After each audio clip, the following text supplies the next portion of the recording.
আপনি প্রতিদিন ঘুম থেকে উঠে টুথব্রাশ করেন, তাই তো? টুথব্রাশে টুথপেস্ট নেন এবং 2 মিনিট ভালো করে লগাড়ে খুল্লা করে ফেলে দেন। কিন্তু কখনো কি ভেবে দেখেছেন আপনি যে টুথপেস্ট দিয়ে ব্রাশ করছেন সেই টুথপেস্টের মধ্যে মাইক্রোপ্লাস্টিক বা ন্যানো প্লাস্টিক থাকতে পারে? হ্যাঁ, শুনে অবাক লাগলেও গবেষণায় দেখা গেছে অনেক কমার্শিয়াল টুথপেস্টে মাইক্রোপ্লাস্টিক এবং ন্যানো প্লাস্টিক পাওয়া গেছে। কিন্তু আসল প্রশ্ন হচ্ছে, সব টুথপেস্টে কি প্লাস্টিক আছে? আর এগুলো কি সত্যিই আমাদের জন্য ক্ষতিকর? আজকের ভিডিওতে পুরো বিষয়টা সহজভাবে বুঝিয়ে দেবো। দেখুন, প্রথমেই জানাবো মাইক্রোপ্লাস্টিক কি।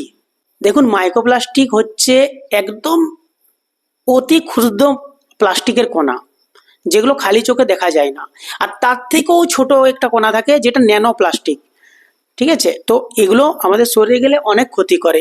আপনি জেনে অবাক হবেন, মাইক্রোপ্লাস্টিক জলের মধ্যে প্রচুর পরিমাণে থাকে।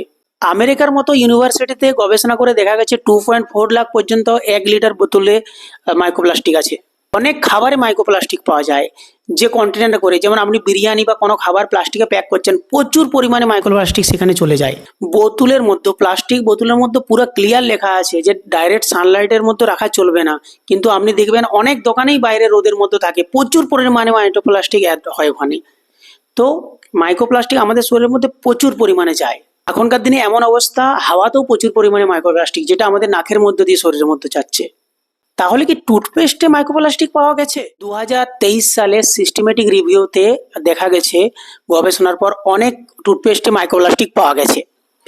আবার অনেক কমার্শিয়াল টুথপেস্টে মাইক্রোপ্লাস্টিক পাওয়া যায়নি।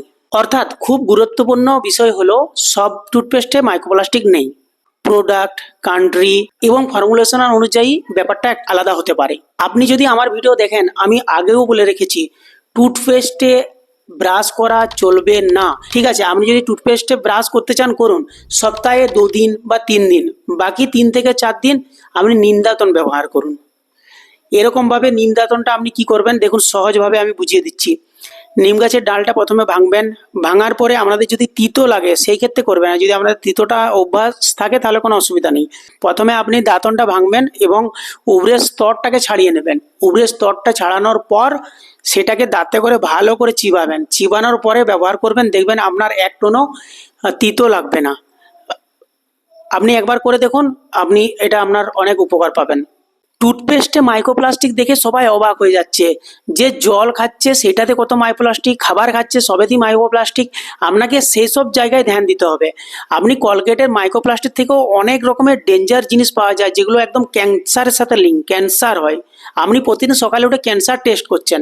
ঠিক আছে, আপনি এই ভিডিওটা দেখুন, আমি পুরো ডিটেলসে বানিয়ে রেখেছি, একটু মনোযোগ দিয়ে দেখুন, আপনি পুরো বুঝতে পেরে যাবেন। ওখানে দেখা হবে, বাই।